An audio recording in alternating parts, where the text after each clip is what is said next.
Picture this. You're standing in the middle of your own birthday celebration, surrounded by friends and family, when the person you've trusted most in the world destroys everything in a single moment. What would you do? Would you scream? Would you fight? Would you break down? I did none of those things. Instead, I did something that shocked everyone in that room, including myself. I stayed calm, I smiled, and I made a decision that changed my life forever.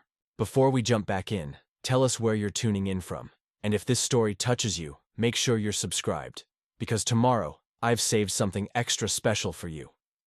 The Skyline Lounge in downtown Denver was buzzing with energy. That Saturday night, I had rented the entire rooftop for my 27th birthday party, and the view of the Rocky Mountains silhouetted against the sunset was absolutely perfect. String lights created a warm glow across the space, and everyone I cared about was there. My team from Brooks Digital Marketing was mingling with college friends. My family had driven in from the suburbs, and the atmosphere felt electric with celebration and possibility. I remember standing near the edge of the rooftop, taking a moment to appreciate how far I'd come.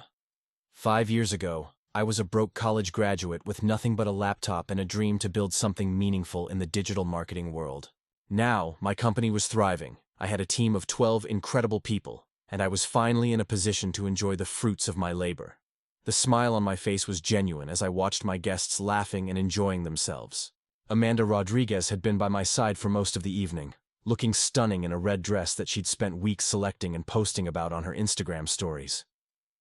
As an aspiring lifestyle influencer, every event was content for her, and she'd been documenting our relationship extensively for her growing follower base. She had positioned herself perfectly for photos all night, always angled toward the professional photographer I'd hired, always making sure her good side was facing the camera. Everything seemed perfect until it wasn't.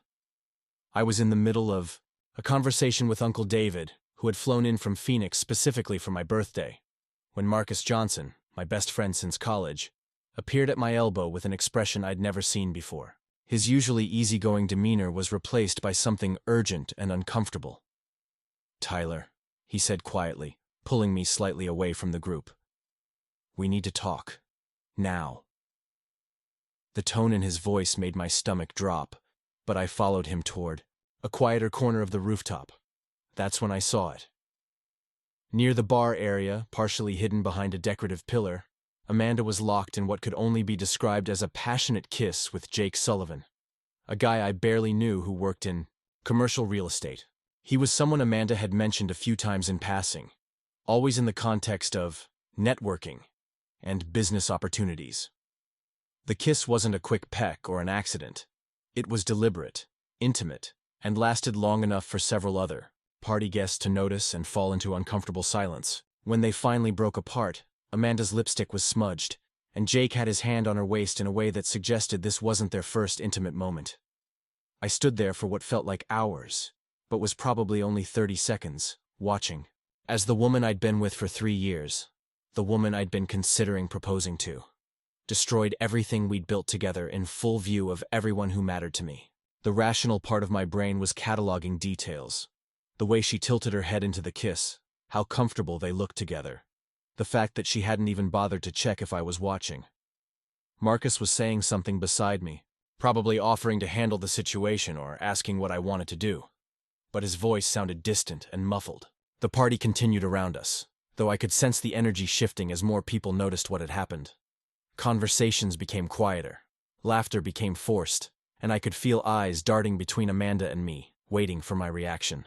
When Amanda and Jake finally noticed they had an audience, her face went through a series of expressions in rapid succession. Surprise, guilt, defiance, and then something that looked almost like relief.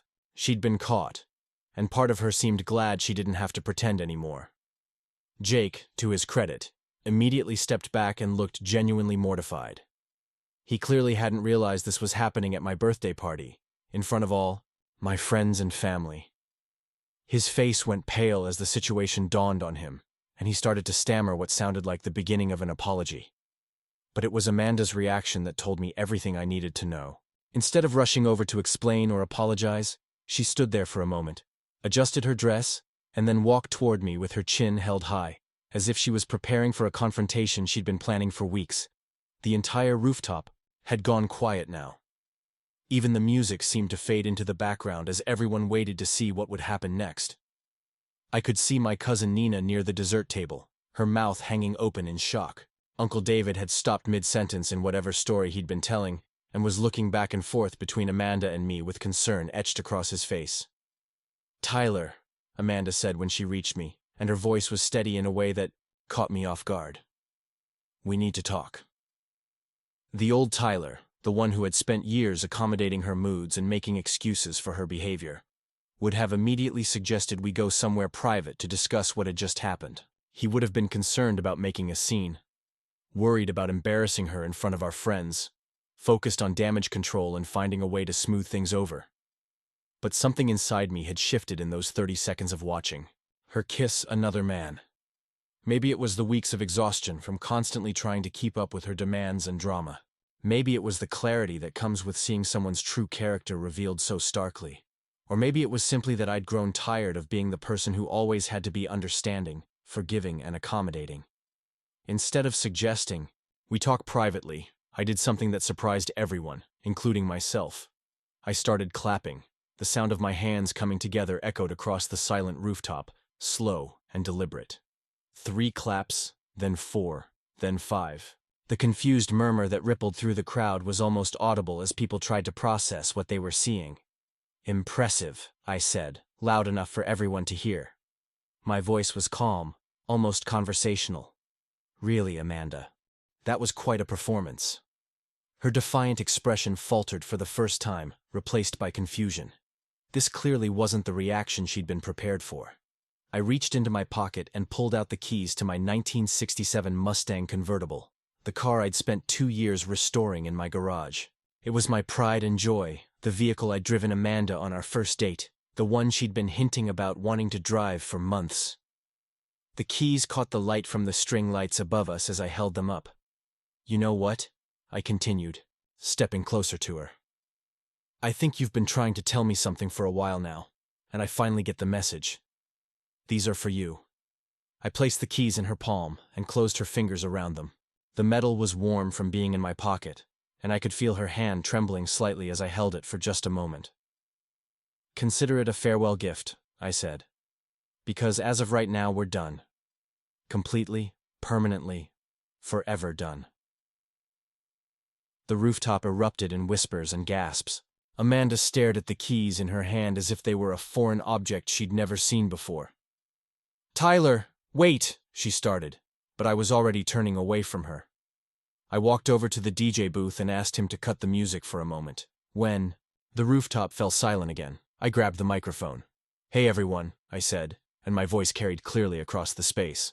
"Thank you all for coming tonight to celebrate with me. It means the world to me that you're here. Unfortunately, there's been a change of plans for the evening. The party's over, but please, take some cake home with you. Nina's got to-go boxes. By the elevator." I handed the microphone back to the DJ and started walking toward the elevator. Behind me, I could hear Amanda calling my name, her voice now carrying a note of panic that hadn't been there before. But I didn't turn around. I didn't look back. I didn't engage. Marcus caught up with me just as the elevator doors opened. "Tyler, man, where are you going? This is your party." "No," I said, stepping into the elevator. "This was my party. Now it's just a reminder of something I'd rather forget." As the elevator doors closed, I caught one last glimpse of the rooftop. Amanda was standing in the middle of the space, still holding my car keys, looking lost and confused as party guests began to awkwardly gather their things and head for the exits. Jake was nowhere to be seen, probably having slipped away as soon as he realized the magnitude of what had just happened. The elevator descended in silence, carrying me away from what should have been one of the best nights of my life and toward what I didn't yet realize would become the beginning of the best decision I'd ever made. When I reached the parking garage, I realized I no longer had a way to get home. The irony wasn't lost on me. I'd given away my keys in a moment of dramatic clarity, and now I was stranded in downtown Denver with no transportation. I pulled out my phone to call an Uber, but before I could open the app, Marcus appeared beside me, slightly out of breath from running down 12 flights of stairs. "Dude," he said, "what the hell just happened up there?" I looked at my best friend, The guy who had been by my side through college, through the early days of building my business, through every major moment of my adult life, and I realized I didn't have a good answer for him.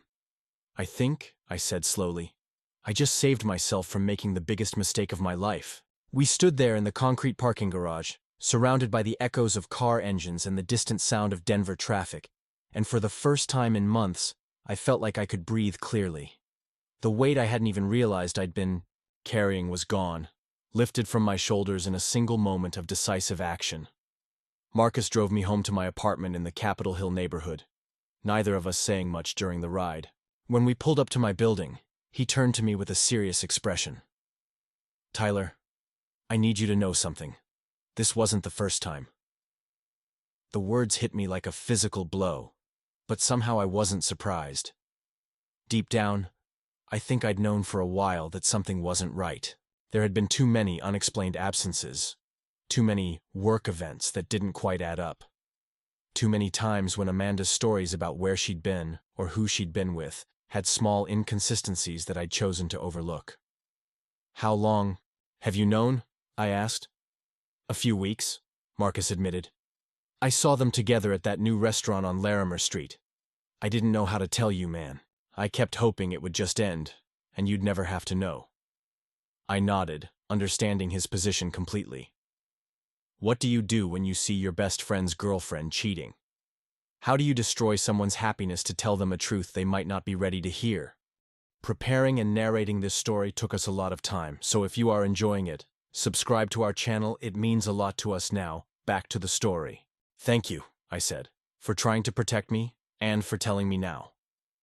That night, alone in my apartment, I sat on my couch and tried to process what had happened.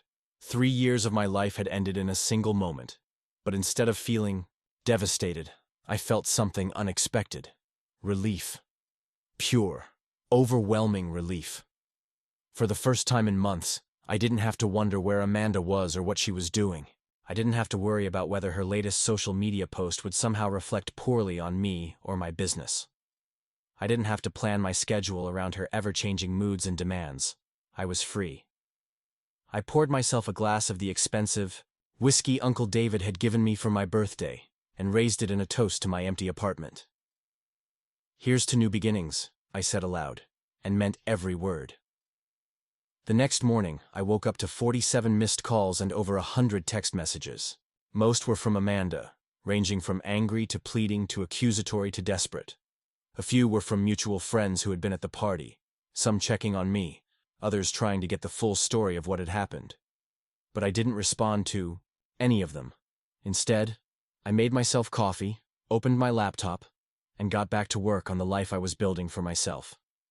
The Tyler Brooks who had given away his car keys and walked away from his own birthday party was someone I was just beginning to meet, but I already liked him better than the man I'd been the day before. The silence in my apartment that Sunday morning was deafening, but it gave me time to think clearly for the first time in months. As I sat with my coffee, watching the Denver skyline come alive with the morning sun, my mind wandered back to how Amanda and I had even gotten together in the first place. It seemed like a lifetime ago, though it had only been 3 years since that first meeting at the University of Colorado Boulder alumni mixer. I had been 24 then, fresh off launching Brooks Digital Marketing from my cramped studio apartment. The business was barely profitable, consisting mostly of small local clients who needed basic website design and social media management. I was working 16-hour days, living on ramen noodles and determination, but I was happy. There's something intoxicating about building something from nothing, about watching your vision slowly take shape in the real world. The Alumni Mixer was held at a trendy downtown Denver venue, one of those converted warehouse spaces with exposed brick walls and industrial lighting. I almost didn't go, partly because I was exhausted from work, and partly because I felt out of place among my more traditionally successful classmates. While they were climbing corporate ladders at established companies, I was hustling for every client, trying to prove that my unconventional path could lead somewhere meaningful. Amanda was holding court near the bar when I first saw her, surrounded by a small group of admirers hanging on her every word. She was telling some story about a photo shoot she'd done that week, gesturing animatedly with her hands, her laugh carrying across the crowded room. Even then, she had that magnetic quality, that drew people to her, a confidence that seemed effortless and authentic. She was wearing a black cocktail dress that probably cost more than my rent, and her dark hair was styled in loose waves that looked like they'd taken hours to perfect. Everything about her appearance was calculated and flawless, from her manicured nails to her perfectly applied makeup. She looked like she belonged in magazines, which, as I would later learn, was exactly the goal. I probably would have admired her from afar and never approached if Marcus hadn't literally pushed me in her direction during a moment when her audience had dispersed to refresh their drinks. "Go talk to her," he had insisted. "What's the worst that could happen?" Famous last words, as it turned out. When I introduced myself, Amanda's response was polite but distracted. She was clearly scanning the room for more interesting conversation partners, her attention already moving past me before I'd finished explaining what my company did. It wasn't until I mentioned that I specialized in influencer marketing and brand partnerships that her focus snapped back to me with laser intensity. "Really?" she said, suddenly animated. "I've been trying to break into the influencer space for months. It's so hard to get noticed when you're starting from scratch." That should have been my first red flag. The conversation that followed was entirely about her goals, her vision for her personal brand, her frustration with the slow growth of her social media following. She didn't ask a single question about my business, my interests, or my life beyond how I might be able to help her achieve her ambitions. But I was 24 and flattered that someone so beautiful was paying attention to me. When she suggested we grab coffee the next week to discuss potential collaboration opportunities, I convinced myself it was the beginning of something special, rather than a business transaction disguised as romantic interest. Our first official date was at Mountain View Cafe, a cozy spot in the Highlands neighborhood that I thought would impress her with its local charm and artisanal coffee. Amanda spent the first 30 minutes taking photos of her latte art from various angles, posting Instagram stories about discovering hidden gems in Denver, and checking her phone constantly for engagement metrics. "Sorry," she said when she finally put her phone down. "I'm working on building my morning routine content series. Consistency is everything in this business." I found her dedication admirable at the time. Here was someone who was serious about her goals, someone who understood the importance of personal branding and audience engagement. As a digital marketer, I respected the hustle, even if her methods felt a bit aggressive. It wasn't until our third date that I realized the extent to which everything in Amanda's life was content. We went hiking at Red Rocks Park, something I suggested because I thought it would be nice to do an activity that didn't revolve around social media. I was wrong.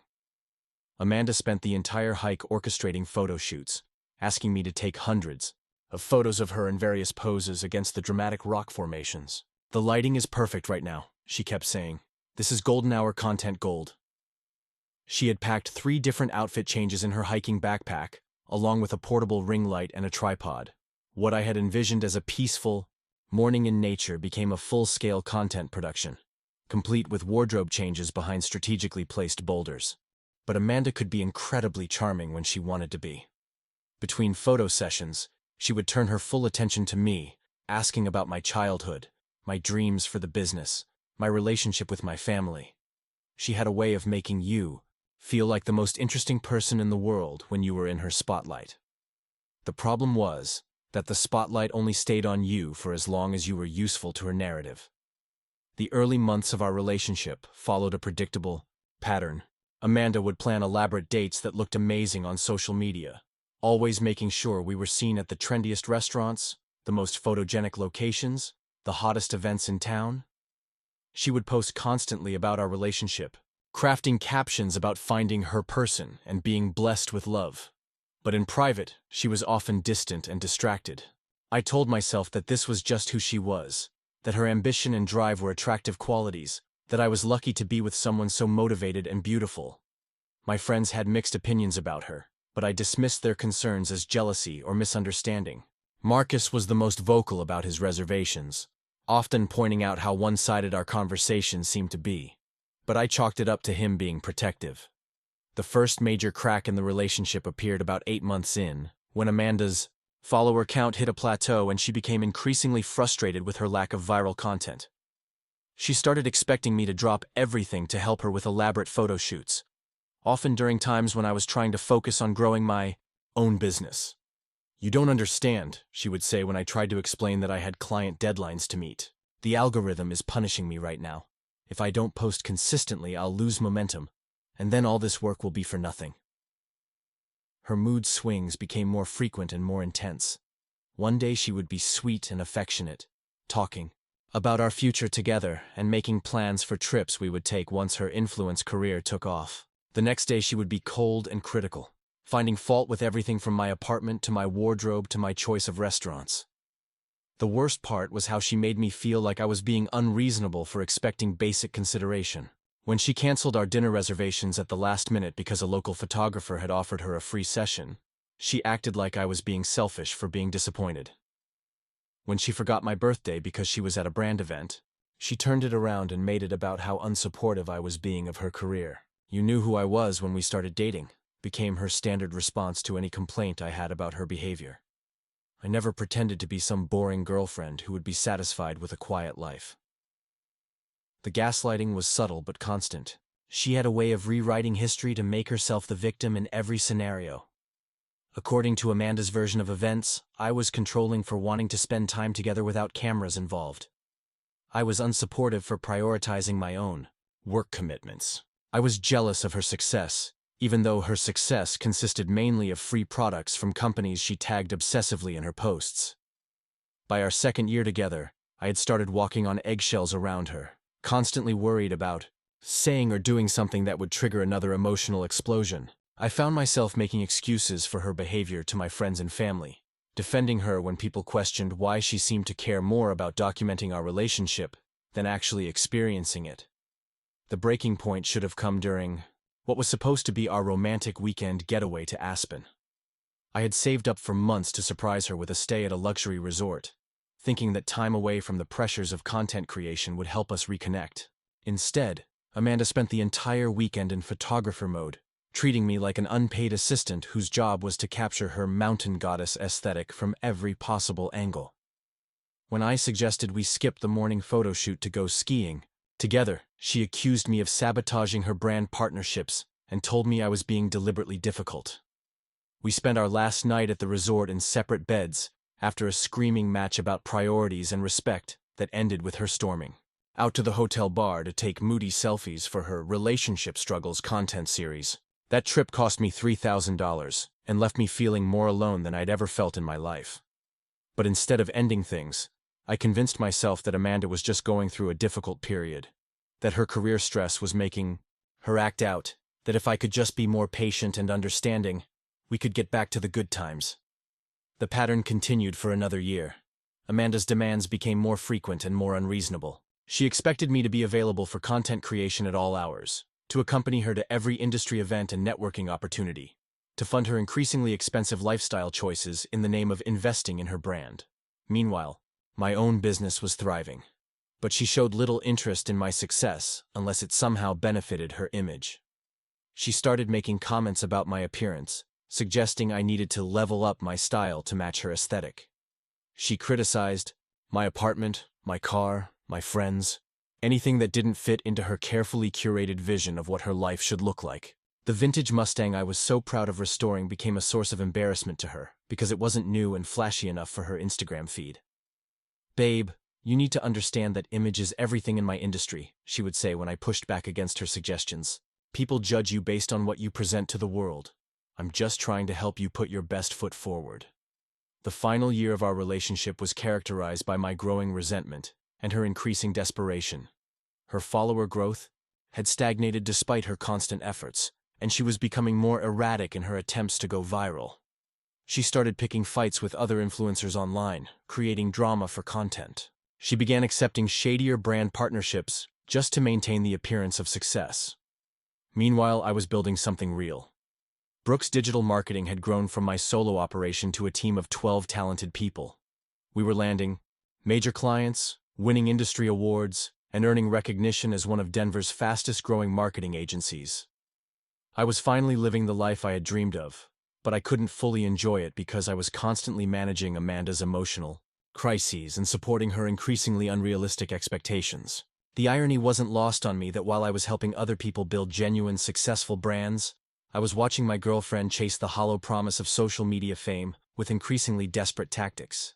But I had invested so much time and energy into the relationship that walking away felt like admitting failure. Uncle David, who had watched our relationship deteriorate over the years, tried to have a conversation with me about it during Christmas dinner the previous year. "Tyler," he said when we were alone in his kitchen, "I've seen you build something amazing with your business. You're strategic, you're smart, you know how to recognize good investments and bad ones. So why are you accepting behavior in your personal life that you would never tolerate in business?" His words stayed with me for months, echoing in my mind every time Amanda had another meltdown about her analytics, or demanded that I drop everything to help her with some urgent content crisis. I started to see our relationship through the lens of return on investment, and the numbers didn't add up. I was putting in enormous amounts of time, energy, and money while getting back criticism, demands, and emotional chaos. Amanda took credit for my business success whenever it suited her narrative, but provided no actual support or encouragement when I was struggling with difficult decisions or stressful periods. The final straw should have been her birthday party 3 months before mine, when she insisted I spend $5,000 on an elaborate celebration that was designed purely for social media content. She invited influencers I had never met, planned activities that were more photo shoot than party, and spent the entire evening directing everyone's behavior to create the perfect candid moments for her feed. When I tried to give her a heartfelt gift, a custom piece of jewelry I had designed specifically for her, she barely glanced at it before setting it aside to focus on the designer bag another guest had brought that would photograph better with her outfit. That night, lying awake in bed while Amanda edited photos from her party, I realized that I didn't actually know who she was as a person anymore. Everything about her was performance, curated, and calculated for maximum impact. I couldn't remember the last time we had had a genuine conversation about anything other than her brand strategy or content calendar, but I was scared to end things. 3 years felt like too much time to just throw away. I worried that I was being too harsh, that maybe I didn't understand the pressures she was under, that perhaps I was the problem for not being supportive enough of her dreams. It took Marcus pointing out Jake Sullivan's obvious interest in Amanda at a networking event 2 months before my birthday to make me realize that my relationship was already over. I just hadn't admitted it yet. "Dude," Marcus said as we watched Amanda laugh a little too loudly at something Jake had said, "she's flirting with him right in front of you, and you're just standing there like it's normal." He was right. Somewhere along the way, I had become so accustomed to being treated as a prop in Amanda's life that I had stopped expecting basic respect. I had normalized behavior that would have been unthinkable to me in any other relationship, professional or personal. That night, I made a decision that would change everything. I stopped trying to save the relationship. I stopped making excuses for Amanda's behavior. I stopped convincing myself that things would get better if I could just find the right combination of patience and understanding. Instead, I started preparing for my exit. I began documenting the patterns of disrespect and manipulation, not because I planned to use them against her, but because I needed to remind myself why leaving was the right choice when my resolve inevitably wavered. I started reconnecting with friends I had neglected during the relationship, rebuilding the support network that Amanda had gradually isolated me from with her constant demands and crises. I focused more intensely on my business, channeling my emotional energy into something that actually gave me satisfaction and fulfillment. Most importantly, I started remembering who I was before Amanda, and who I wanted to become after her. The Tyler Brooks who had built a successful company from nothing, who had the respect of his peers and the love of his family, who had goals and dreams that went beyond managing someone else's emotional chaos. By the time my birthday party arrived, I was emotionally ready for whatever might happen. I had spent weeks mentally preparing for the end of the relationship, running through various scenarios and deciding how I would handle each one. What I hadn't expected was for Amanda to make the choice so easy for me. By kissing Jake Sullivan in front of everyone who mattered to me, she had removed any ambiguity about where we stood. There was no way to rationalize or excuse what she had done, no complicated conversation about trying to work things out. She had given me the perfect opportunity to do what I had been building toward for months, walking away with dignity and finality.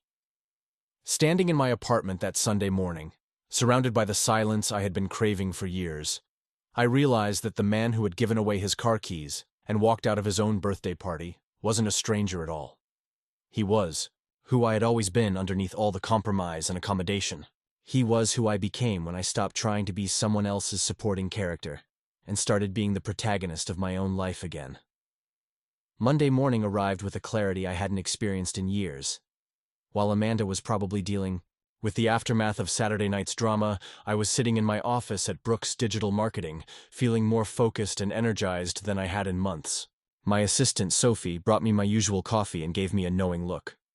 "Rough weekend?" she asked gently. "Actually," I said, surprising myself with how true the words felt. It was exactly what I needed. The next few weeks became a masterclass in strategic life planning. I had spent 3 years adapting my schedule, my goals, and even my personality around Amanda's needs and moods. Now, suddenly, I had all that time and energy back to invest in myself and my business. The first thing I did was sit down with my leadership team to discuss expansion opportunities we had been putting on hold. Rachel Kim from Kim & Associates Architecture had been trying to schedule a meeting with me for months about a potential collaboration on a mixed-use development project downtown. Amanda had always found reasons for me to postpone these meetings, claiming they conflicted with her events or content shoots. Now I called Rachel directly and scheduled lunch for that Thursday. "Tyler Brooks," Rachel said when she answered the phone, and I could hear the smile in her voice. "I was starting to think you were avoiding me." "Not avoiding," I said. "Just had some personal complications that needed sorting out. But I'm all ears now if you're still interested in discussing that project." Rachel Kim was everything Amanda wasn't. Where Amanda was performative, Rachel was authentic. Where Amanda demanded attention, Rachel commanded respect. Where Amanda saw every interaction as content for her brand, Rachel approached every conversation as an opportunity to build something meaningful. We met at the Copper Kettle, a quiet restaurant in the financial district that was known more for its excellent food than its Instagram potential. Rachel arrived precisely on time, carrying a sleek portfolio and wearing a charcoal gray suit that spoke to her professionalism without trying to make a statement. "I have to admit," she said after we had ordered, "I was surprised to hear from you. The last few times we've talked at industry events, you seemed distracted." She was being diplomatic, but I knew what she meant. For the past year, I had been that guy at networking events who was constantly checking his phone for Amanda's latest crisis, always ready to leave early or cancel plans if she needed something. I said honestly. But that's changed now. I'm ready to focus on building something significant. The project Rachel outlined was ambitious. A mixed-use development in the heart of downtown Denver that would combine residential units, commercial space, and public areas designed to create a true community hub.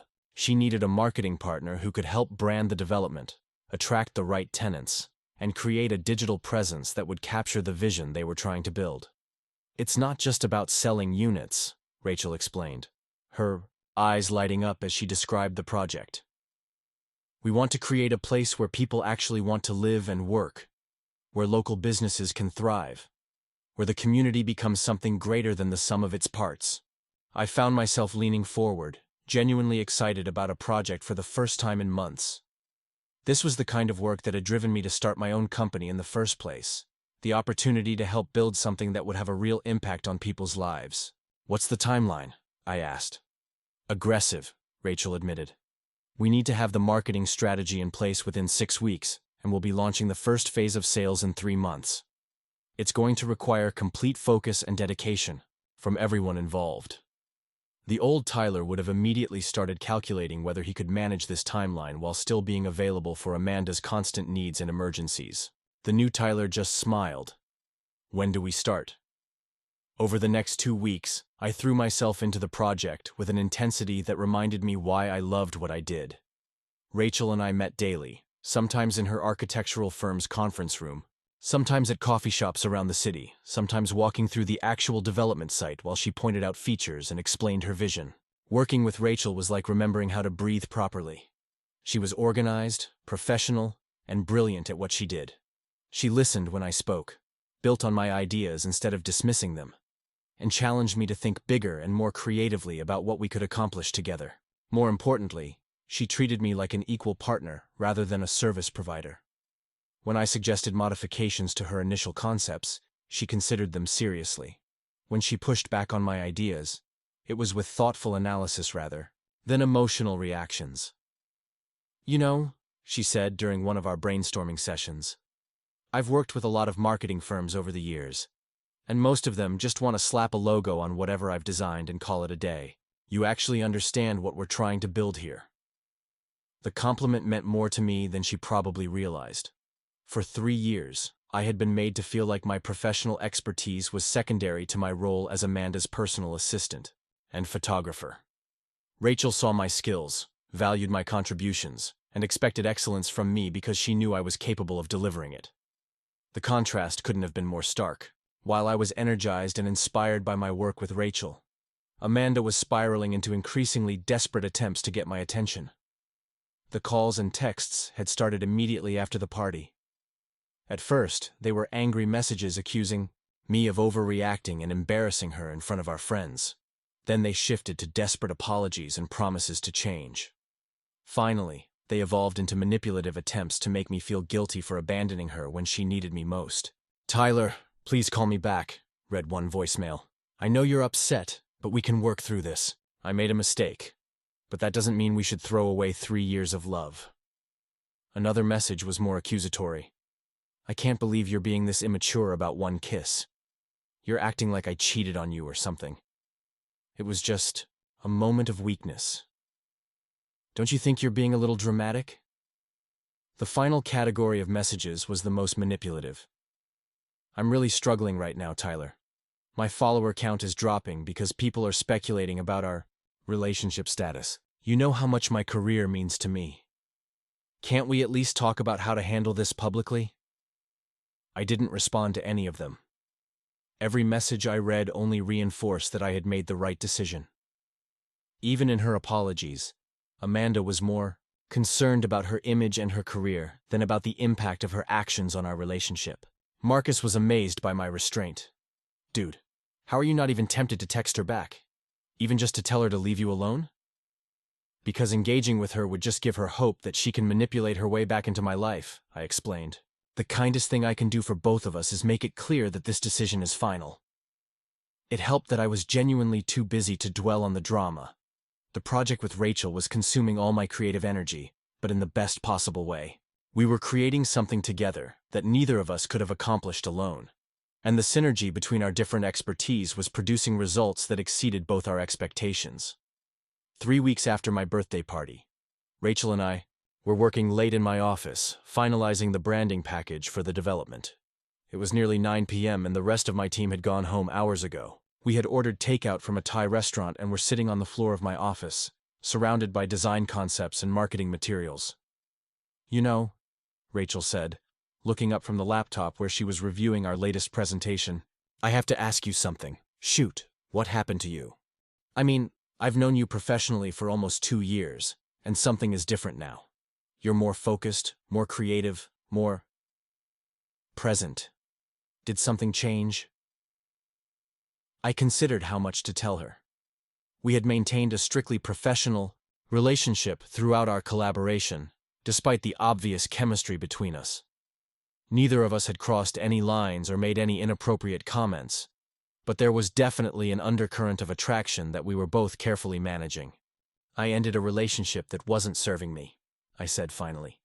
"Freed up a lot of mental and emotional energy that I can now put toward things that actually matter." Rachel nodded thoughtfully. "I've been there. It's amazing how much of yourself you can lose when you're trying to make the wrong person happy." There was something in her tone that suggested she was speaking from experience, but I didn't push for details. Instead, we returned to our work. The comfortable silence between us punctuated only by the occasional question or suggestion. By 10:30, we had finished the presentation that we would be delivering to the development team the following week. As Rachel packed up her materials, I realized I didn't want the evening to end. "Hey," I said impulsively, "I know this might be unprofessional, but would you like to grab a drink? There's a quiet bar a few blocks from here that stays open late." Rachel paused in her packing and looked at me directly for the first time all evening. "Is this you asking me out, Tyler Brooks?" "Maybe," I said, suddenly feeling like a teenager asking someone to prom. "Would that be okay?" She smiled. the first truly personal smile she had given me in all our weeks of working together. I thought you'd never ask.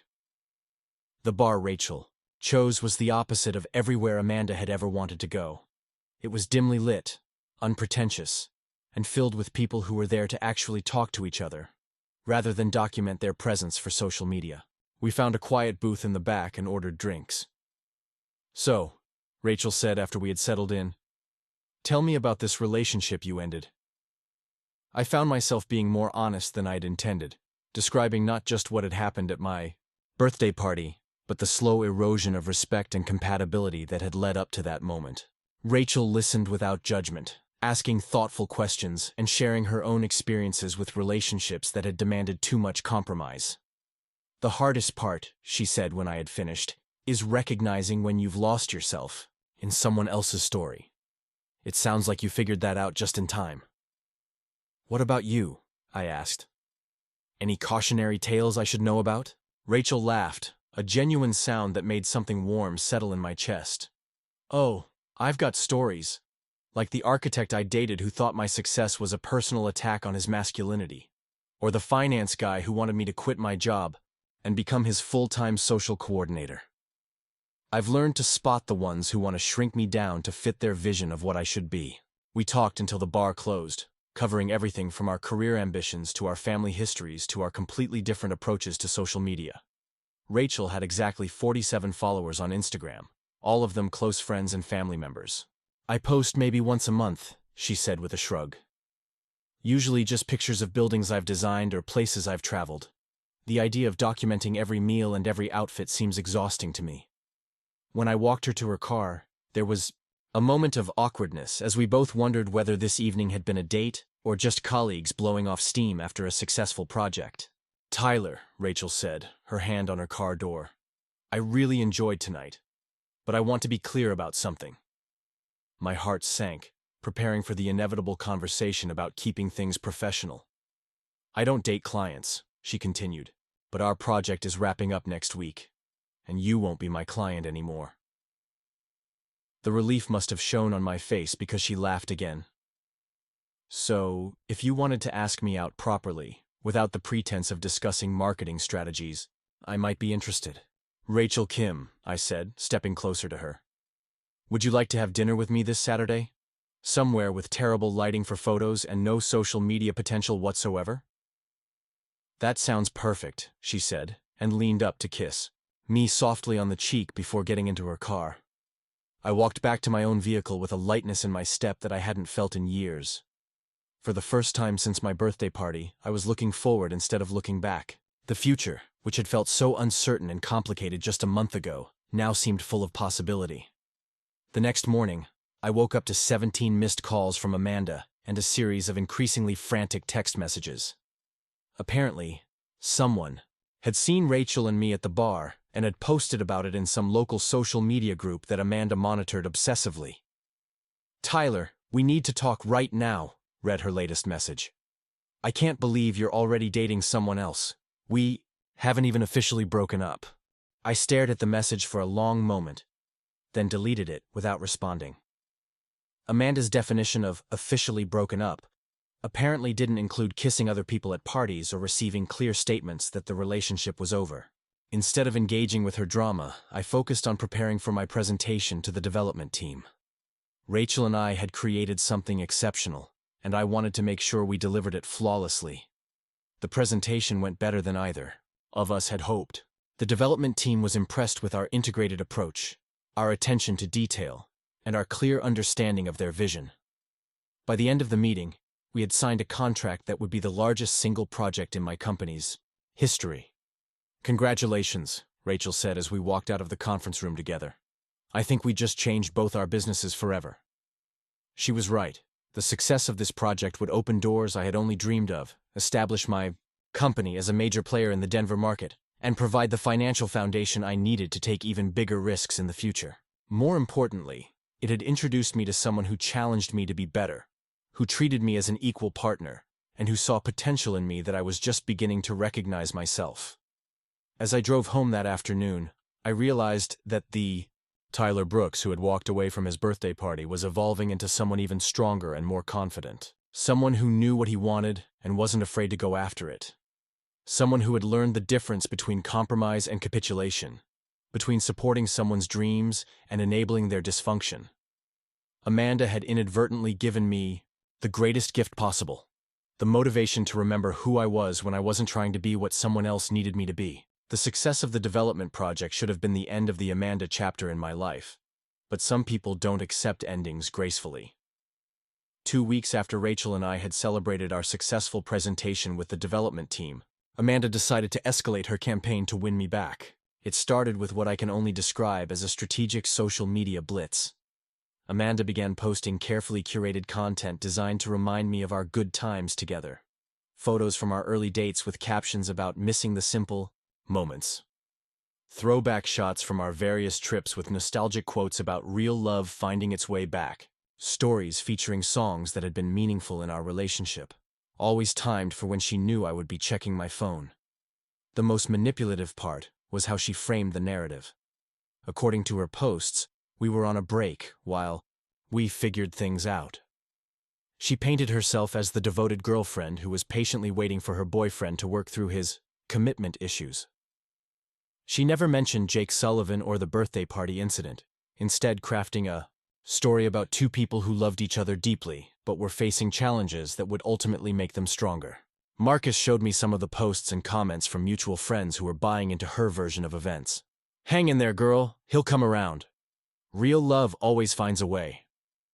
You two are meant to be together." "This is disgusting," Marcus said, scrolling through the comments. "She's literally rewriting history in real time, and people are falling for it." I had to admit, Amanda's storytelling skills were impressive.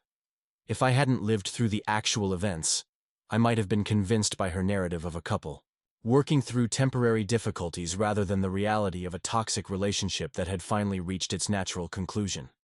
The social media campaign was just the beginning. Next came the surprise appearances at places she knew I would be.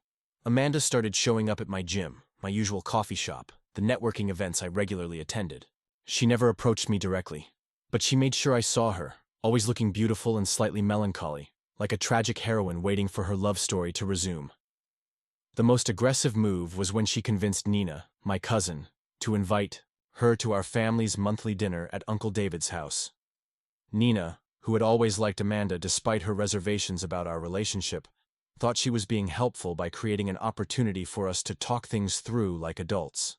I arrived at Uncle David's house that Sunday afternoon, expecting a relaxing family gathering, only to find Amanda sitting in the living room, deep in conversation with my aunt about relationship challenges and the importance of forgiveness. "Tyler!" Amanda exclaimed when she saw me, jumping up with a smile that looked genuine to everyone except me. "I'm so glad you're here. I was just telling your aunt how much I've missed our family dinners." The audacity was breathtaking. She was acting like nothing had happened, like she belonged there, like we were still together, and I was being antisocial by avoiding her. Uncle David pulled me aside in the kitchen while Amanda continued her charm offensive with the rest of the family. "Son," he said quietly, "I don't know what's going on between you two, but that girl seems pretty broken up about whatever happened. Are you sure you're not being too hasty about ending things?" This was exactly what Amanda had been counting on. She knew my family cared about her, and she was leveraging their affection to create pressure for me to reconsider my decision. "Uncle David," I said, "I need you to trust me on this. Amanda and I are done, permanently. Her being here today is manipulation, not love." He looked skeptical, but he respected me enough to drop the subject. However, I could see that Amanda's strategy was working on other family members. By the end of the evening, my younger cousins were asking why I was being mean to Amanda, and my aunt had offered to mediate a conversation between us. After dinner, Amanda cornered me in Uncle David's backyard while I was helping clean up. "Tyler, please," she said, and her voice carried a vulnerability I hadn't heard since our early dating days. "I know I messed up at your party. I know I hurt you. But don't you think 3 years together deserves more than just walking away without even trying to work things out?" For a moment, looking at her in the soft light of the patio lanterns, I almost forgot why I had ended things. Amanda could be incredibly compelling when she wanted to be, and she was pulling out every tool in her emotional manipulation toolkit. "I've been doing a lot of thinking," she continued, About what you said that night. About how I never really appreciated what we had. You're right, Tyler. I got so caught up in building my brand that I forgot to nurture our relationship. But I can change. I want to change. For us. It was a good speech, well-rehearsed and perfectly delivered. If she had given it 2 years earlier, before I had learned to recognize the patterns of her behavior, it might have worked. Amanda, I said gently, the problem isn't that you made one mistake at my party. The problem is that you spent 3 years treating me like a supporting character in your life story. That's not something you change overnight. But I can try, she insisted. Give me a chance to show you that I can be the woman you fell in love with, she said, reaching for my hand. Give us a chance to be better than we were. I stepped back before she could touch me, maintaining the physical distance that mirrored the emotional boundary I had established.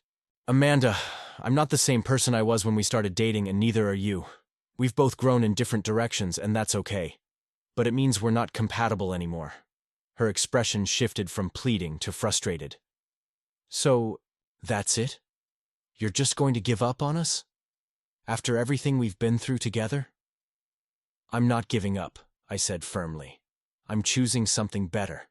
For both of us. The conversation continued for another 20 minutes, with Amanda cycling through various emotional appeals and logical arguments. She promised to be more supportive of my business, to tone down her social media obsession, to prioritize our relationship over her career ambitions. She even offered to delete her Instagram account entirely, which we both knew was an empty gesture, since her entire identity was built around her online presence. Finally, when none of her strategies were working, she played what she clearly thought was her trump card. Tyler, I know about her. I felt my stomach tighten, but I kept my expression neutral. Her? The architect, Rachel Kim. I know you've been spending time with her. Amanda's tone had shifted from pleading to accusatory, revealing the anger that had been simmering beneath her carefully constructed vulnerability. You started dating her before we even officially broke up, she continued. How long have you been cheating on me with her? The accusation was so ridiculous that I almost laughed. Amanda, who had kissed another man in front of 50 people at my birthday party, was now trying to paint me as the unfaithful one because I had grabbed drinks with a colleague 3 weeks later. Amanda, we officially broke up the moment you kissed Jake Sullivan. Everything that's happened since then is none of your business. One mistake, she shouted, her carefully maintained composure finally cracking. I made one mistake, and you're using it as an excuse to run off with some other woman. It wasn't one mistake, I said, my own patience finally wearing thin.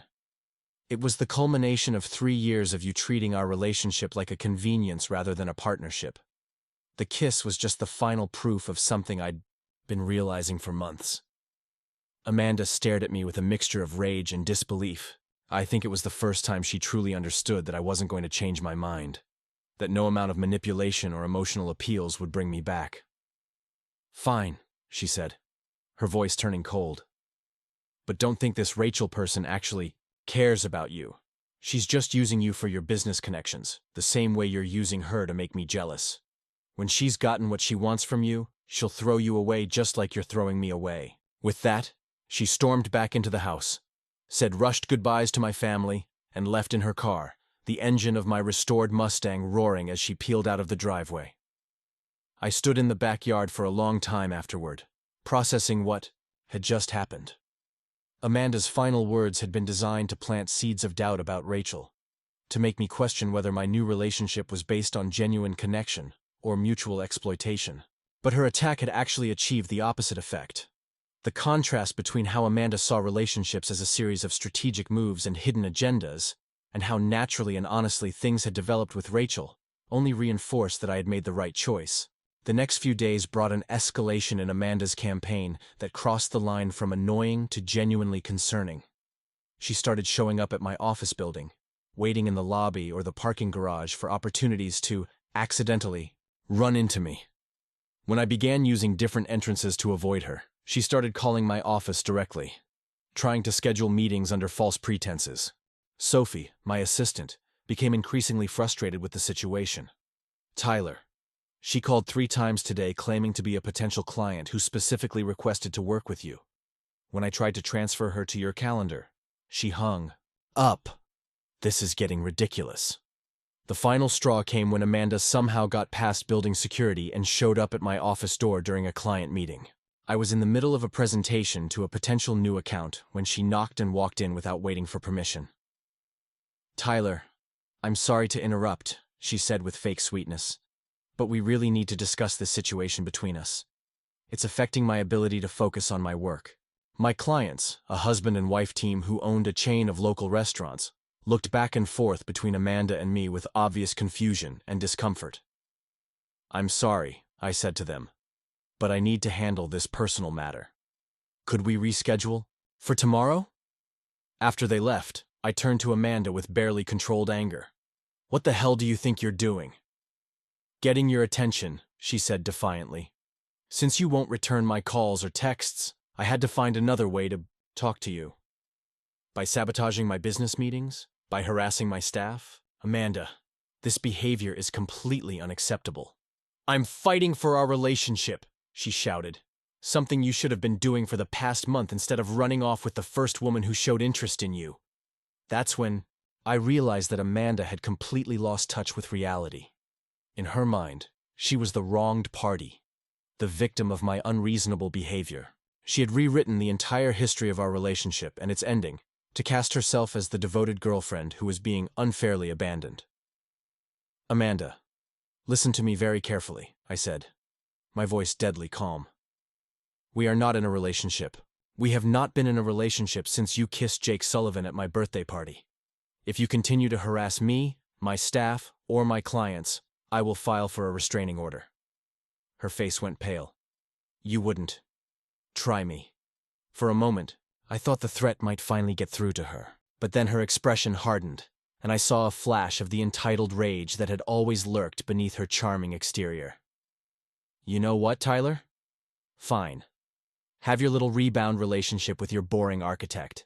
But don't come crawling back to me when you realize what you've lost." She turned to leave, then paused at the door for one final shot. "And when Rachel Kim breaks your heart, remember that you chose her over someone who actually loved you." After she left, I sat in my office for a long time, trying to process the emotional whiplash of the encounter. Amanda's visit had been calculated to create maximum disruption and embarrassment, and it had succeeded. I would have to call my potential clients and explain the situation, hoping they would still want to work with someone whose personal life was apparently this chaotic. More troubling was Amanda's obvious belief that she was the victim in this scenario. The complete lack of accountability for her own actions, combined with her willingness to interfere with my professional life, suggested that she was spiraling into a level of desperation that could become genuinely dangerous. That evening, I called Rachel to tell her what had happened. We had been dating for 3 weeks at that point, and while things were going incredibly well between us, we hadn't yet had any serious conversations about our respective relationship histories or potential complications. "Tyler, that sounds really scary," Rachel said, after I had explained the situation.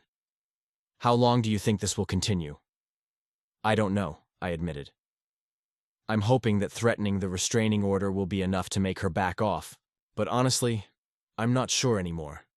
She seems to have convinced herself that we're going to get back together eventually." Rachel was quiet for a moment. "Can I ask you something? And please be honest with me." "Of course." "Are you completely over her? Because I need to know if I'm getting involved with someone who's still emotionally attached to his ex-girlfriend." The question was fair, and I took time to consider my answer carefully. "Rachel, I can honestly say that I feel nothing for Amanda except frustration and concern for her well-being. What we had was never really love, at least not on my side.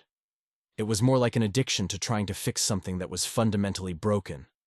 "Okay," Rachel said, and I could hear the relief in her voice.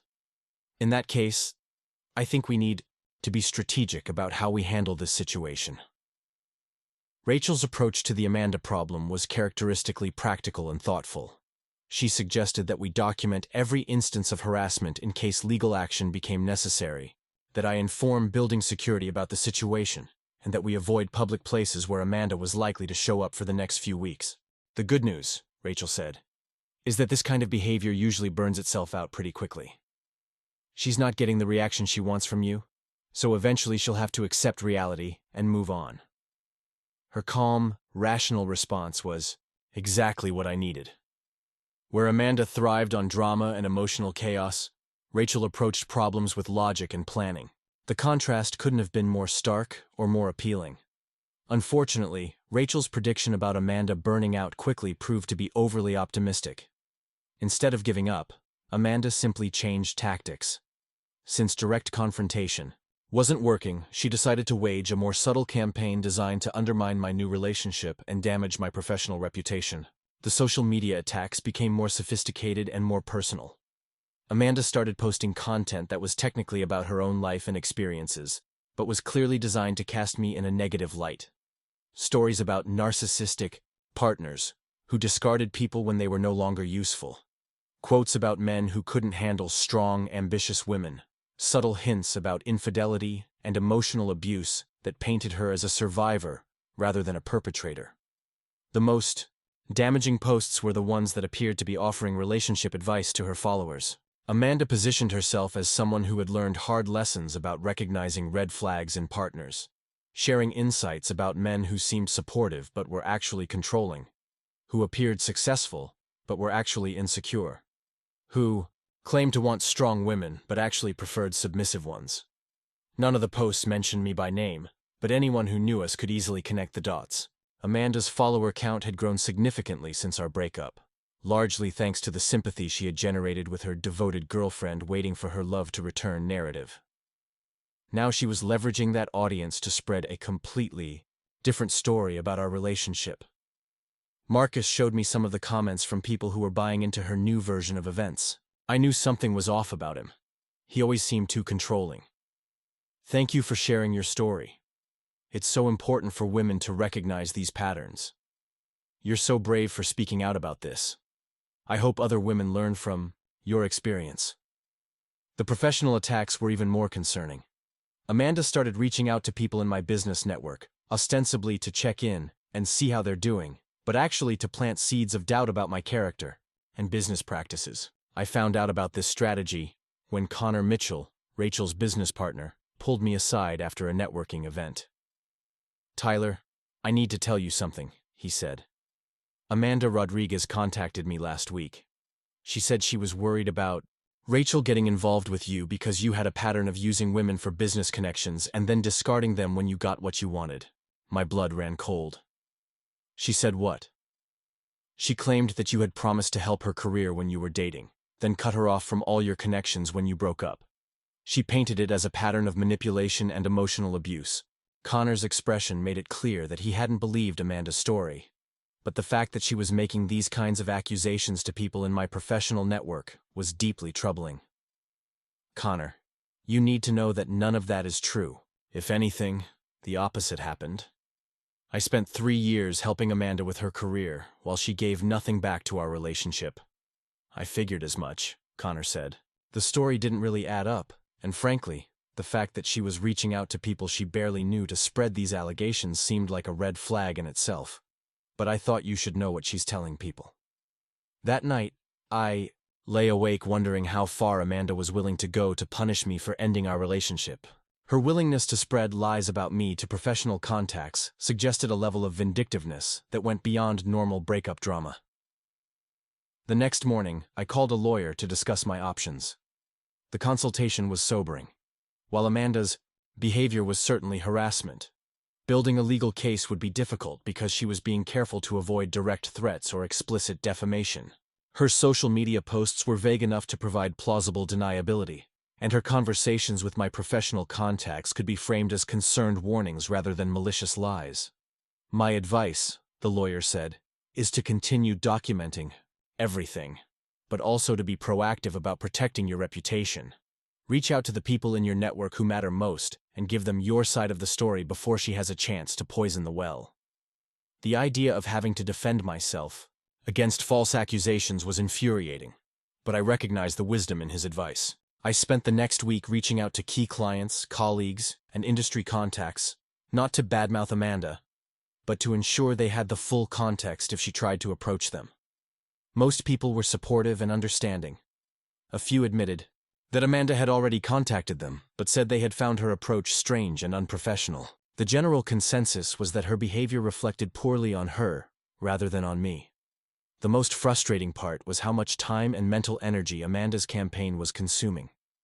Every day brought new concerns about what she might do next, new damage control measures that needed to be taken. It was exactly the kind of chaos and drama that had characterized our entire relationship, except now I wasn't even getting the occasional moments of happiness that had made it seem worthwhile. Rachel, meanwhile, was being remarkably patient with the situation. She never complained about having to modify our plans to avoid Amanda's ambushes, never questioned my commitment to our relationship despite the obvious complications my ex was creating. But I could see the strain it was putting on her. "I feel like I'm being punished for someone else's mistakes," she said one evening when we were eating takeout in my apartment, hiding out to avoid another of Amanda's public appearances. "I'm so sorry you're dealing with this," I said. "It's not fair to you at all." "It's not your fault either," Rachel replied. "But I have to admit, I'm starting to understand why some people stay in bad relationships. Breaking up shouldn't be this complicated." Her words hit me hard because they highlighted something I had been trying not to think about. The possibility that my relationship with Rachel might not survive the chaos Amanda was creating. Not because Rachel didn't care about me, but because the constant drama and stress were making it impossible for us to build something healthy and normal together. That realization led me to a difficult decision. If I wanted to protect my relationship with Rachel and my professional reputation, I was going to have to stop being reactive to Amanda's behavior and start being proactive about ending it permanently.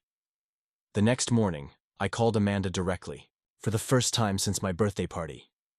"Tyler," she answered on the first ring, and I could hear the hope and excitement in her voice. "I knew you'd call eventually. I've been waiting for you to realize that we need to talk about this." "We do need to talk," I said. "Meet me at Mountain View Cafe at 2 o'clock. Come alone, and be prepared for this to be our final conversation." There was a pause. "Tyler, if you're thinking about threatening me with legal action again, just be there, Amanda, 2 o'clock. I hung up before she could respond, then spent the next few hours preparing for what I hoped would be the conversation that finally ended this nightmare once and for all. Mountain View Cafe was busy that Tuesday afternoon, filled with freelancers working on laptops and friends catching up over coffee. I chose a table in the back corner where we could have privacy without being completely isolated, and arrived 15 minutes early to mentally prepare for what I knew would be a challenging conversation. Amanda walked in at exactly 2 o'clock, and I could see that she had put considerable effort into her appearance. Her hair was styled in loose waves, her makeup was perfectly applied, and she was wearing the blue dress I had once told her looked beautiful on her. Everything about her presentation was calculated to remind me of better times and make me reconsider my decision. She slid into the seat across from me with a hopeful smile that didn't quite reach her eyes. "Tyler, thank you for calling. I've been hoping we could sit down and really talk about everything that's happened." "Before we start," I said, keeping my voice calm and steady, "I need you to understand something. This conversation isn't about reconciliation. I'm not here to work things out or give our relationship another chance. I'm here because your behavior over the past month has become unacceptable, and it needs to stop." Her smile faltered slightly, but she recovered quickly. "I know you're angry with me, and you have every right to be. What happened at your party was inexcusable, and I've regretted it every day since. But Tyler, we had 3 years together. Doesn't that mean anything to you?" "It means that I cared about you deeply and wanted the best for you," I said. "Which is why I'm hoping we can end this in a way that allows both of us to move forward with dignity." Amanda leaned forward, her eyes taking on an intensity that I recognized from our worst arguments. "Move forward? Tyler, you moved on before we even had a chance to process what happened. You were dating that architect woman within weeks of our breakup. Amanda, we didn't break up. You ended our relationship when you decided to kiss Jake Sullivan in front of everyone I care about. What I did after that is none of your business." She sat back as if I had slapped her. "So that's it? 3 years of love and commitment mean nothing because of one moment of weakness?" I studied her face, looking for any sign that she genuinely understood the impact of her actions, any indication that she was taking responsibility for the damage she had caused. Instead, I saw the same pattern of deflection and victim mentality that had characterized our entire relationship. Amanda, it wasn't one moment of weakness. It was the culmination of 3 years of you treating our relationship like a convenience, rather than a commitment. The kiss was just the final proof of something I'd been realizing for months. "That's not true," she said, her voice rising slightly. "I loved you, Tyler. I still love you. Yes, I made mistakes. But that's what people do. They make mistakes, and then they work together to fix them." "Some mistakes can't be fixed," I said. "Some actions reveal fundamental incompatibilities that can't be overcome with good intentions." Amanda's expression shifted from pleading to frustrated. "So you're just going to throw away everything we built together? All our plans? All our memories? All our dreams for the future?" "What dreams, Amanda? Your dreams were about building your personal brand and gaining Instagram followers. My dreams were about building a successful business and finding a real partnership with someone who shared my values. We were never working toward the same goals." The words seemed to hit her like physical blows. For the first time since she had sat down, Amanda looked genuinely hurt rather than strategically vulnerable. "That's not fair," she whispered. "I supported your business. I came to your events. I networked for you. I helped you make connections. You came to my events because they were content opportunities for your social media.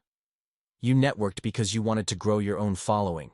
You helped me make connections because you thought it would benefit your brand.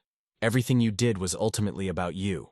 Amanda stared at me for a long moment, and I could see her processing my words, trying to find a way to reframe them that would preserve her self-image as the wronged party. "Even if that's true," she said finally, "even if I wasn't perfect, that doesn't mean we couldn't have worked on it. Relationships require compromise and growth from both people." "You're absolutely right," I agreed.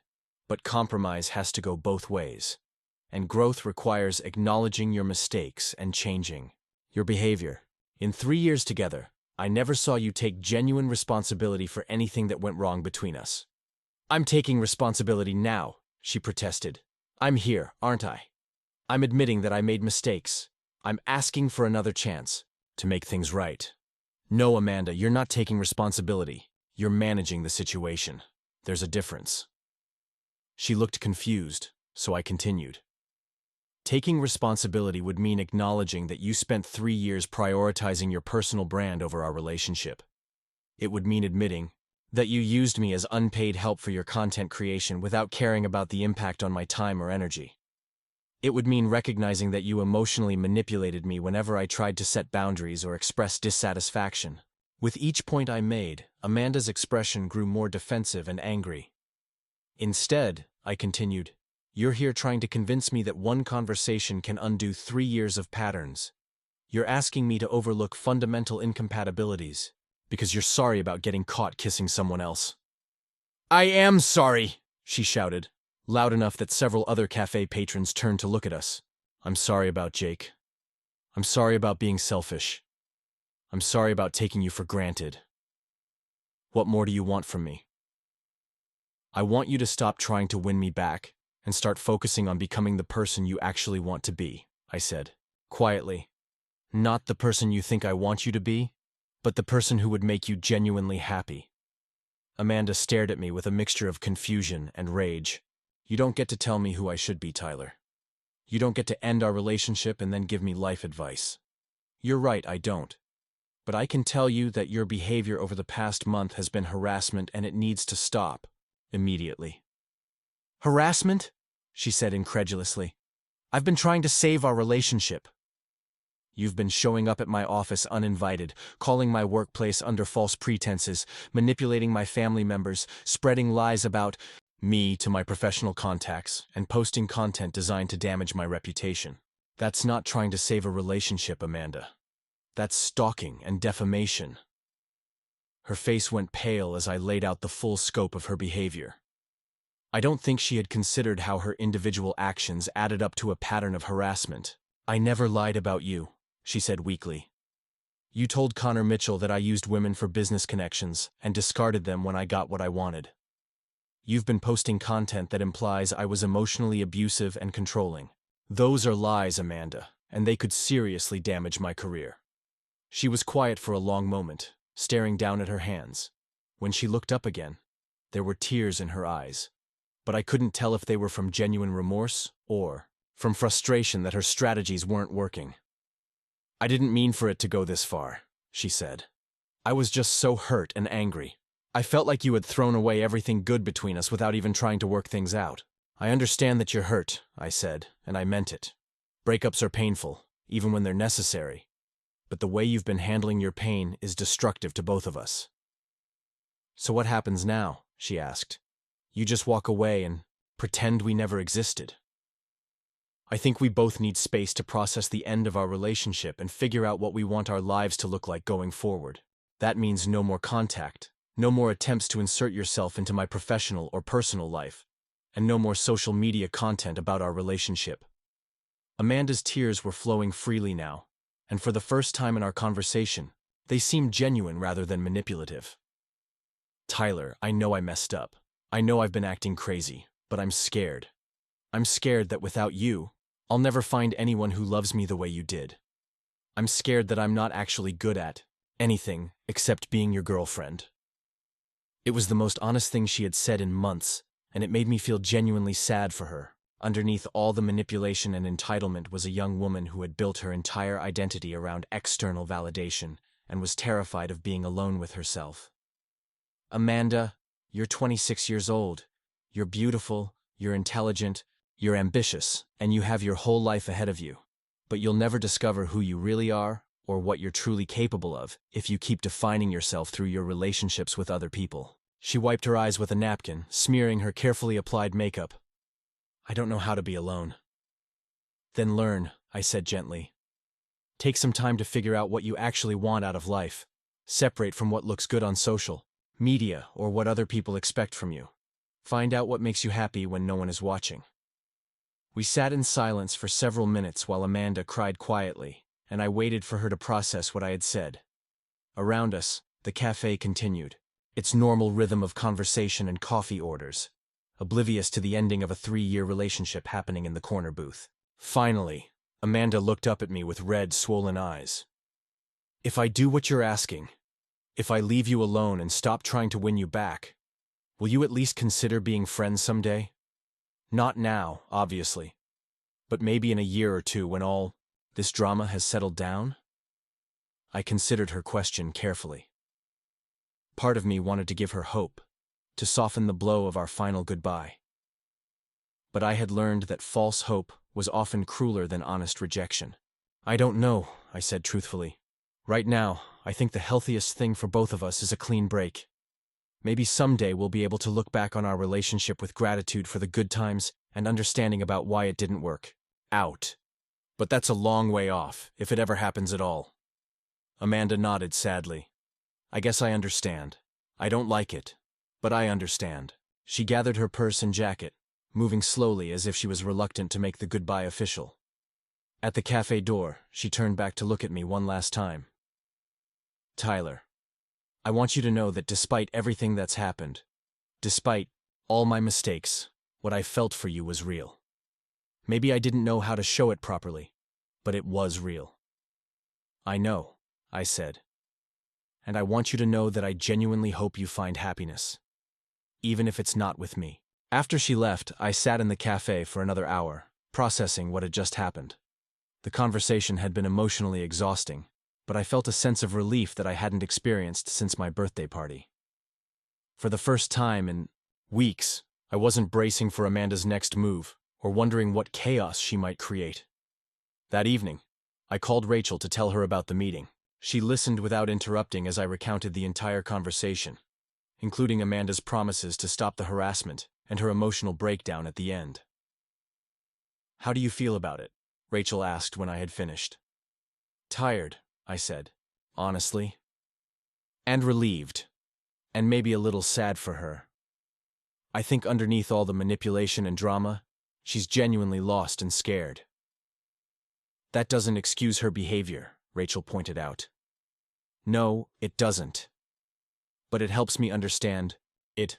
I think Amanda never learned how to have a healthy relationship because she never learned how to have a healthy relationship with herself. Rachel was quiet for a moment. Do you think she'll actually follow through on her promise to leave you? Alone? I hope so, but I'm prepared for the possibility that she won't. If she contacts me again or shows up anywhere she shouldn't be, I'll file for the restraining order immediately. Over the next 2 weeks, I waited for the other shoe to drop. Every time my phone rang or I saw an unfamiliar car in the parking garage, I tensed up, expecting Amanda to have changed her mind about giving me space. But gradually, I began to relax as the days passed without incident. The social media posts about our relationship stopped completely.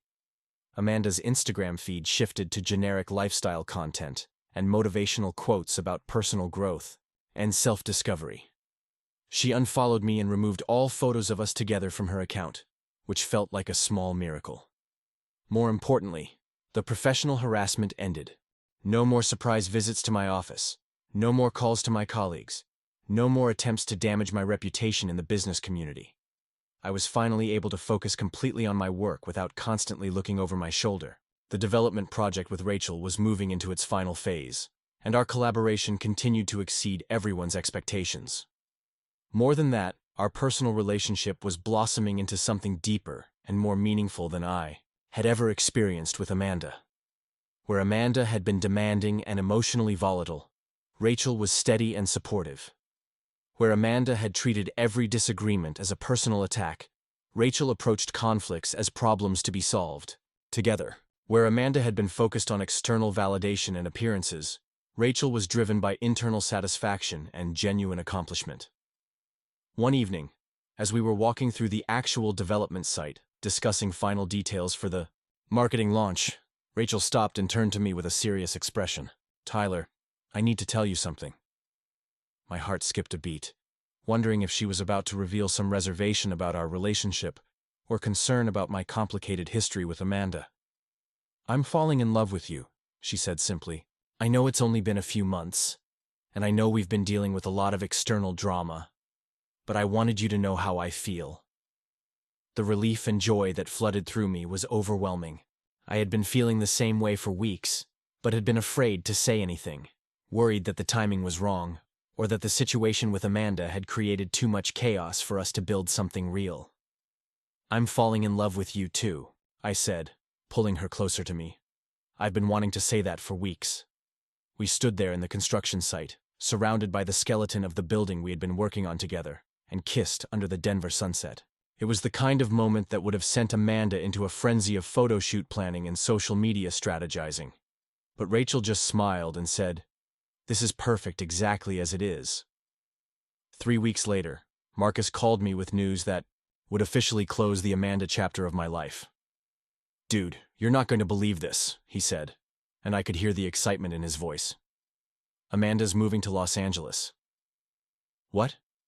"She posted about it this morning. Some kind of influencer bootcamp program that's supposed to help content creators break into the next level. She's leaving Denver next month." I felt a complicated mix of emotions. Relief that she would be far away from my daily life. Hope that the change of scenery would help her find the fresh start she seemed to need. And a small amount of sadness for the young woman who had been so lost that she needed to flee to another state to figure out who she was. "Good for her," I said, and meant it. "I hope Los Angeles gives her what she's looking for." "You're not worried she'll change her mind and come back?" Marcus asked. "If she does, I'll deal with it then. But I think she's genuinely trying to move forward with her life, and I respect that." Amanda's departure from Denver felt like the universe's way of confirming that I had made the right choices. By standing firm in my boundaries, refusing to be manipulated by guilt or false promises, and prioritizing my own well-being over her emotional chaos, I had created space for something infinitely better to grow in my life. The night before Amanda's move, she sent me a single text message. "Thank you for not giving up on me, even when I gave up on myself. I'm going to try to become the person you always believed I could be." I stared at the message for a long time, before responding, "I believe you can do it. Good luck in Los Angeles." It was the last communication we ever had. 6 months after Amanda left for Los Angeles, I was standing in the penthouse office of my newly expanded company, looking out over downtown Denver's skyline as the sun set behind the Rocky Mountains. Brooks Digital Marketing had grown from 12 employees to 35, and we had just signed our largest contract ever. A comprehensive rebranding campaign for a major Colorado-based corporation that would establish us as one of the premier marketing agencies in the region. The development project with Rachel had launched to incredible success, with all residential units selling within the first week, and commercial spaces being snapped up by exactly the kind of local businesses we had hoped to attract. The community we had envisioned was already taking shape, with a coffee roaster, an independent bookstore, and a farm-to-table restaurant, creating the vibrant neighborhood atmosphere we had designed our marketing around. More importantly, the project had proven that Rachel and I worked together seamlessly, both professionally and personally. Our different skill sets complemented each other perfectly, and we had developed an intuitive understanding of each other's strengths and working styles that made every collaboration feel effortless. Rachel knocked on my office door, carrying 2 cups of coffee and wearing the satisfied smile she always had when one of her projects was exceeding expectations. "The final inspection went perfectly," she said, settling into the chair across from my desk. The city inspector said it was one of the most well-executed developments he'd seen in years. "We officially have our certificate of occupancy." "That's incredible," I said, accepting the coffee gratefully. "So, what's next for the brilliant architect who just revolutionized downtown Denver?" Rachel grinned. "Well, Connor and I have been fielding calls all week from developers who want to replicate our model in other cities. We might be looking at projects in Boulder, Fort Collins, maybe even expanding into other states." I felt a flicker of concern that surprised me. Rachel's success was exactly what she deserved, but the thought of her traveling constantly, or potentially relocating for work, made me realize how much my life had become intertwined with hers. "That sounds amazing," I said, and I meant it. "Any idea what the travel schedule would look like?" She studied my face for a moment, reading the worry I was trying to hide. "Tyler Brooks, are you concerned about a long-distance relationship?" "Maybe a little," I admitted. "I've gotten pretty attached to having you around." Rachel set down her coffee and moved around the desk to where I was sitting. "What if I told you I was thinking about proposing a different kind of partnership?" My heart stopped. "What kind of partnership?" "The kind where we combine our companies and work exclusively together on projects that matter to both of us. The kind where we buy a house with enough space for 2 home offices and a workshop where you can restore more vintage cars. The kind where we stop pretending this is just dating and start building a real life together." I stared at her, trying to process what she was saying. "Rachel, are you proposing to me?" "I'm proposing that we stop wasting time pretending we don't know where this is heading," she said with a laugh. "But if you want the traditional version..." She reached into her jacket pocket and pulled out a small velvet box that made my breath catch in my throat. "Tyler Brooks," she said, opening the box to reveal a simple but elegant silver band. "Will you marry me?" The ring was perfect, understated but beautifully crafted. Exactly the kind of thing I would have chosen for myself but never would have expected someone else to understand.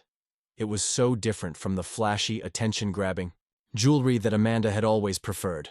So perfectly suited to who I actually was rather than who someone thought I should be. "Yes," I said, probably louder than necessary. "Yes, absolutely yes." As Rachel slipped the ring onto my finger, I thought about how different this moment was from every romantic fantasy I had ever had. There were no cameras capturing the perfect angle, no witnesses to applaud our happiness, no social media strategy for announcing our engagement. It was just 2 people who had found something real together, making a commitment based on genuine compatibility and shared goals rather than dramatic gestures and public declarations. "I have to ask," I said as we sat there admiring the ring. "How long have you been planning this?" "About 2 weeks," Rachel admitted. "Ever since Connor and I started getting calls about expanding, I realized that every decision I was making about my future automatically included you, and I figured it was time to make that official." The practical, straightforward way she approached even proposals was so perfectly Rachel that I couldn't stop smiling. "What about the business partnership idea? Were you serious about that?" "Completely serious. I've been thinking about it for months, actually. We work incredibly well together, we have complementary skill sets, and we're both at points in our careers where we could benefit from the security and growth potential of a larger operation." Over the next hour, we sketched out a rough plan for what a combined company might look like. Brooks and Kim Design and Marketing would offer comprehensive services for clients who wanted integrated architectural and marketing solutions. We would focus on projects that created genuine value for communities, rather than just generating profit for developers. The more we talked, the more excited I became about the possibilities. This wasn't just about combining our businesses. It was about creating something entirely new that neither of us could accomplish alone. "There's one thing we need to discuss," Rachel said, as we were finalizing our ideas. "What happens if this doesn't work out?" Business partnerships can be complicated, especially when the partners are also married. It was a fair question, and I appreciated that she was practical enough to ask it. "I think the key is maintaining clear boundaries between the business relationship and the personal relationship. If we disagree about a project, it stays in the office. If we have personal issues, we don't let them affect our professional decisions. And if we decide the business partnership isn't working, we separate the companies without letting it damage our marriage," Rachel added. "Exactly. The relationship is more important than any business deal." We shook hands formally, then burst into laughter at the absurdity of negotiating our future marriage like a corporate merger. "God, Amanda would have had a field day with this," I said without thinking, then immediately regretted bringing up my ex-fiancé. But Rachel just smiled. Amanda would have spent 3 hours staging photos of the proposal and crafted a detailed social media strategy for announcing the engagement. She would have missed the actual moment completely. She was right. And her ability to acknowledge Amanda's existence without jealousy or insecurity was just another reminder of how mature and secure Rachel was compared to anyone I had ever dated. 2 weeks later, we were standing in the law offices of Henderson and Associates, signing the paperwork to officially merge our companies. The process had moved quickly once we committed to the idea, with both our accountants and lawyers expressing enthusiasm about the financial and strategic benefits of the partnership. "Congratulations," said Janet Henderson, the attorney who had handled the merger. "I've been practicing business law for 20 years, and I've never seen two companies integrate this smoothly. You're either very lucky or very good at what you do." "Probably both," Rachel said with a grin. As we walked out of the law office, I felt a sense of completion that I had never experienced before. For the first time in my adult life, every aspect of my existence was aligned. My personal relationships supported my professional goals, my work energized my personal life, and my daily activities were all contributing to a coherent vision of the future I wanted to build. My phone buzzed with a text from Marcus. "Drinks tonight to celebrate the new company? I'll bring champagne." "Marcus wants to celebrate," I told Rachel. "Are you up for dinner and drinks with my best friend? Only if he promises not to tell any embarrassing stories about your college years." "I make no such guarantees," I said, "but I can promise he'll love you as much as I do." That evening we met Marcus at a new restaurant in the development Rachel and I had worked on. The irony of celebrating our business merger in a space we had helped create wasn't lost on any of us. "To Brooks and Kim Design and Marketing," Marcus said, raising his champagne glass. "May your personal happiness be exceeded only by your professional success." "That's a pretty high bar," Rachel said, "considering how happy we already are." As we ate dinner and caught up on the latest developments in all our lives, I found myself reflecting on how dramatically my world had changed in less than a year. 12 months ago, I had been trapped in a relationship that drained my energy and distracted me from my goals, accommodating behavior that I knew was unacceptable, and gradually losing sight of who I was underneath all the compromise and accommodation. The Tyler Brooks who had walked away from his birthday party seemed like a different person, someone braver and more decisive than I had given myself credit for being. But I was beginning to understand that he hadn't been a stranger at all. He had been the real me, finally freed from the need to be what someone else wanted me to be. "You know what's funny?" I said to Marcus and Rachel. "People always talk about how much courage it takes to stay in a difficult relationship and keep trying to make it work. But I think it actually takes more courage to admit when something isn't working and walk away." "Absolutely," Marcus agreed. "It's way easier to stick with the familiar dysfunction than to risk the unknown, even when the unknown might be better." Rachel nodded thoughtfully. "I think the hardest part is trusting yourself to recognize the difference between a relationship that's worth fighting for and one that's just worth fighting. Amanda was worth fighting, but your relationship with her wasn't worth fighting for. Her insight was so perfectly articulated that I felt a rush of gratitude for having someone in my life who understood nuance and complexity, who could see the humanity in my ex-girlfriend without excusing her behavior or minimizing the damage it had caused. 3 months later, Rachel and I were married in a small ceremony at the development we had worked on together. The community garden we had helped design served as our backdrop, with the Rocky Mountains providing a dramatic skyline in the distance. Our guest list included only the people who truly mattered to us: family, close friends, and the key colleagues who had become like family over the years. The ceremony itself was everything I had never known I wanted. Simple, meaningful, focused on the commitment we were making rather than the spectacle we were creating. Rachel wore a dress she had chosen because she loved it, not because it would photograph well. I wore a suit I felt comfortable in, not one designed to make a statement. Uncle David officiated the ceremony, having gotten ordained online specifically for our wedding. His words about partnership, mutual respect, and building something together that neither person could accomplish alone perfectly captured what Rachel and I had found in each other. Marriage, he said in his closing remarks, isn't about finding someone who completes you. It's about finding someone who inspires you to become the best version of yourself. As we exchanged rings, I thought about the silver band Rachel had given me when she proposed. How perfectly it fit not just my finger, but my personality and values. Everything about our relationship felt like coming home to myself, like finally being seen and appreciated for who I actually was, rather than who I might become with enough effort and compromise. The reception was held in the community space of the development, with catering provided by the farm-to-table restaurant that had been one of our first commercial tenants. Instead of a traditional DJ playing music that would work for social media videos, we hired a local jazz trio that created the perfect atmosphere for actual conversation and celebration. This is exactly what I pictured when we were designing this space, Rachel said as we watched our friends and family mingling and enjoying themselves. A place where real community happens. It's perfect, I agreed. Just like you. As the evening wound down and our guests began to leave, Marcus pulled me aside for a private conversation. "Tyler, I need to tell you something," he said, and his serious tone made me worry that something was wrong. "What's up?" "I saw Amanda's Instagram yesterday. She's been accepted into some influencer management program in Los Angeles, and she posted this long caption about personal growth and learning to love herself before trying to love anyone else." I felt a flicker of curiosity about Amanda's new life, followed immediately by the realization that I felt nothing else. No jealousy, no regret, no desire to know more details about what she was doing or how she was handling her fresh start. "That's good," I said, and meant it. "I hope she finds what she's looking for." "You're really okay?" Marcus asked. "No part of you wonders what might have happened if you'd tried harder to make it work with her?" I looked across the room at Rachel, who was deep in conversation with my cousin Nina about sustainable architecture and green building practices.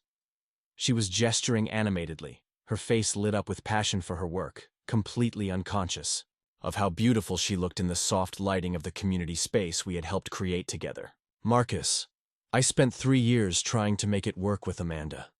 I compromised my values, accommodated her demands, and gradually lost sight of what I actually wanted from a relationship. The only thing I regret is not ending it sooner." He nodded, satisfied with my answer. "Good. Because watching you with Rachel is like watching you remember how to be yourself again." Later that night, Rachel and I sat on the balcony of our hotel room, still in our wedding clothes, sharing a bottle of champagne and watching the lights of Denver spread out below us. "So, husband," Rachel said, testing out the word with a smile, "any regrets about hitching yourself to a workaholic architect with strong opinions about urban planning?" "None whatsoever, wife," I replied, enjoying the way the word felt in my mouth. "Any regrets about marrying a marketing executive who talks too much about brand strategy and spends his weekends restoring old cars?" "Just one," she said, and my heart skipped a beat until she continued, "I regret waiting so long to propose. We could have been doing this for months." We sat in comfortable silence for a while, each lost in our own thoughts about the day and the future we were building together. The contrast with every other significant relationship in my life was stark. Where there had been drama, there was now peace. Where there had been constant negotiation and accommodation, there was now natural compatibility. Where there had been exhaustion, There was now energy and excitement about what came next. "Tyler," Rachel said eventually, "I want you to know something. What happened with Amanda, the way you handled that whole situation, it showed me exactly who you are as a person. You could have been vindictive or cruel when she was harassing you, but you weren't. You set boundaries without being mean, and you protected both of us without destroying her." "I just did what felt right," I said. "That's exactly my point.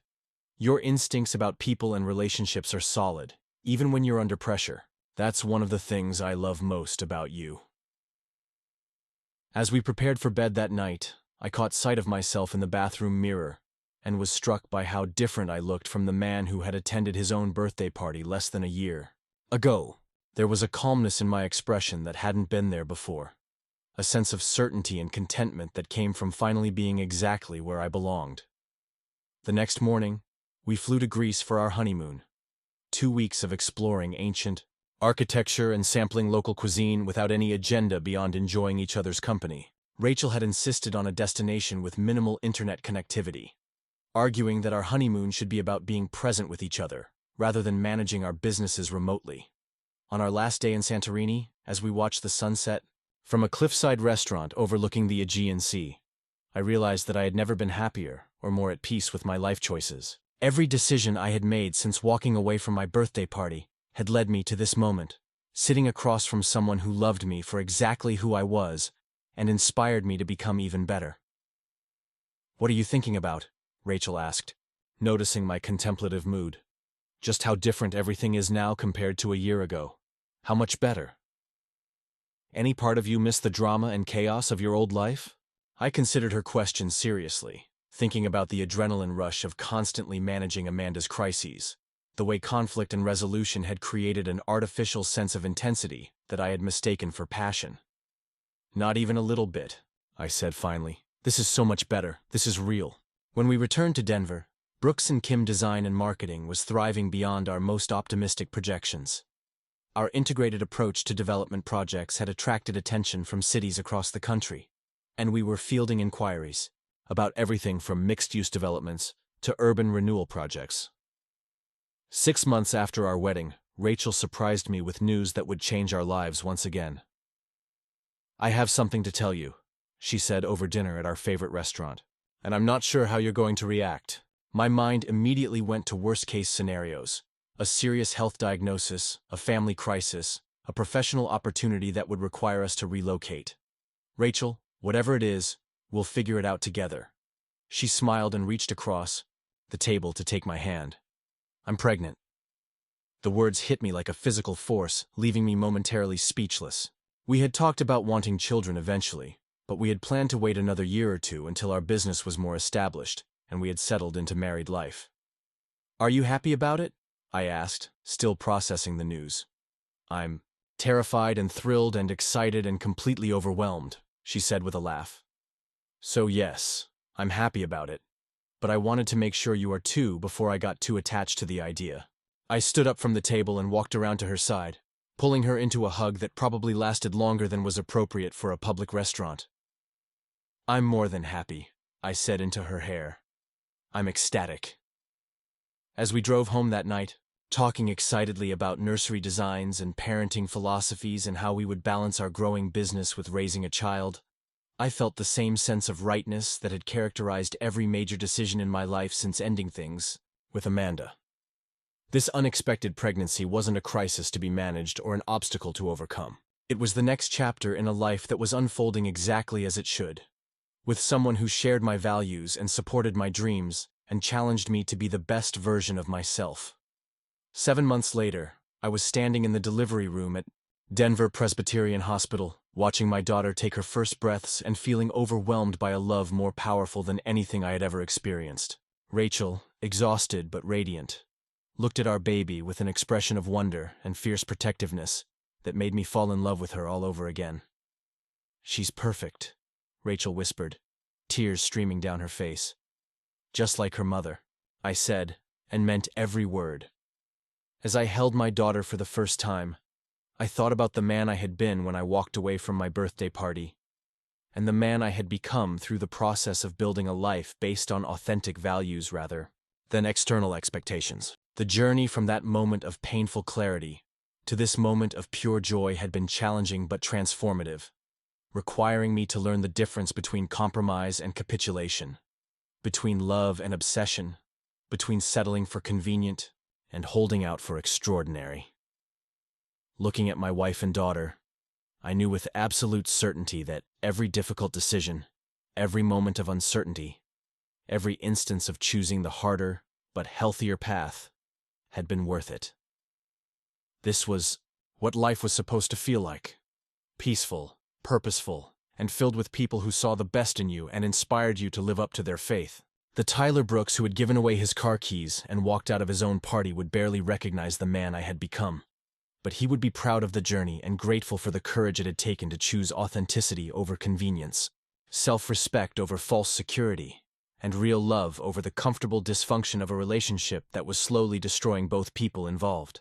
As I watched my daughter sleep in her mother's arms, I made a silent promise to be the kind of father who would teach her to recognize her own worth, to expect genuine respect and authentic love, and to have the courage to walk away from anything that asked her to be smaller or less than she was meant to be. Some endings, I realized, are just new beginnings in disguise. Up next, you've got 2 more standout stories right on your screen. If this one hit the mark, you won't want to pass these up. Just click and check them out.